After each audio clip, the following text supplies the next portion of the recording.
fait, Altesia, c'était à l'époque quand j'ai lancé le truc tout seul en 2017. Je sais pas, j'avais une dizaine de noms en tête. Et avant d'être sûr que c'était un bon nom ou pas, je cherchais sur Google pour voir si ça existait déjà. Et à chaque fois que ça existait tout le temps. Donc du coup, je me suis dit peut-être que c'est plus simple de créer un mot qui n'existait pas. Parce qu'avec des vrais mots, du vrai vocabulaire, j'avais vraiment rien d'intéressant, tout était pris. Donc, et quand je me suis dit que j'allais créer un mot, j'ai eu Altesia qui est venu. Et moi, je crois beaucoup aux signes du destin, aux coïncidences, ce genre de choses. Je suis toujours les signes comme ça. Et je trouvais que ça sonnait bien et il y avait un côté un peu à la fois poétique et en même temps je trouvais que ça passait bien pour ce genre de musique. Finalement, souvent dans le prog ou autre, on retrouve souvent des noms, j'ai l'impression, qui ne veulent pas dire grand chose, quoi. Ouais. Opeth, Aken, Morgenwell.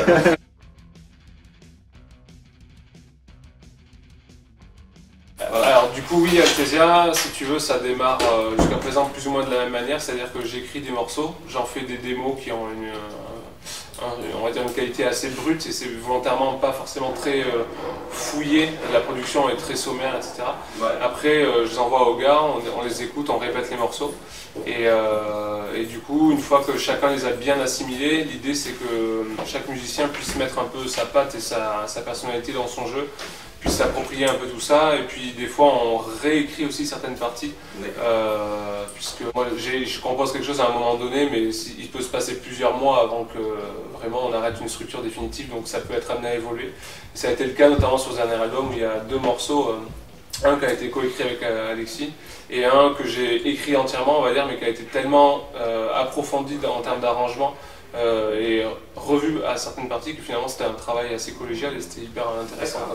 Okay. C'était assez intéressant, effectivement la dernière démo en plus c'était le gros morceau épique, donc en fait dans les albums on aime bien, je sais que Clément avait en tête à chaque fois de mettre un morceau plus long.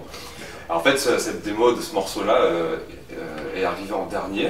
Très épuré surtout, il n'y avait même pas de synthé, Mister Henry ici, et du coup où effectivement c'était tellement un gros pavé à digérer qu'il a fallu une phase d'appropriation un peu plus poussée quoi. Et du coup on a un peu repris les choses et c'est là c'est devenu assez intéressant parce qu'effectivement c'était sans synthé déjà. Donc le synthé a déjà rajouté une dimension assez énorme.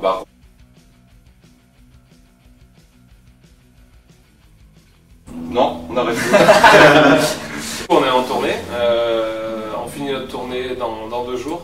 Et puis après, 2022, on aimerait bien repartir un peu sur scène, essayer de découvrir des villes de France où on n'a encore jamais été. Et puis après, on aura des projets aussi, peut-être de clips ou de playthrough, essayer de sortir des vidéos quand même. Du contenu. Du contenu au fil des mois qui arrivent, parce que c'est important, je pense, de surfer sur une promo et de montrer qu'on est toujours actif.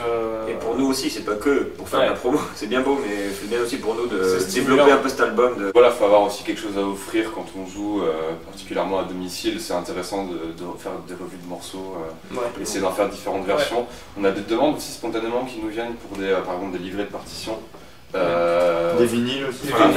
Mais après ça s'inscrit sur le long terme parce que si on fait tout en même temps, déjà ça n'a pas d'intérêt parce que les gens vont avoir un excès d'informations. On n'a pas le temps aussi. Puis nous on va être surchargés donc en fait c'est plein de choses qu'on se note là au fur et à mesure et puis qui vont progressivement se faire en temps voulu. Se faire en temps voulu, Après voilà, il y a cette envie d'aller jouer dans d'autres villes de France, d'aller flirter aussi un peu avec les frontières, notamment d'Europe du Nord, enfin d'Europe, Allemagne, Belgique. Bon après on commence à lorgner un petit peu vers ces coins-là. Puis rattraper les dates qu'on n'a pas pu faire du coup à cause du Covid. C'est une période un peu compliquée où finalement je pense qu'on est passé à côté de beaucoup de choses. Donc là je pense que l'année prochaine, quand tout va repartir, c'est le moment pour vraiment se démarcher.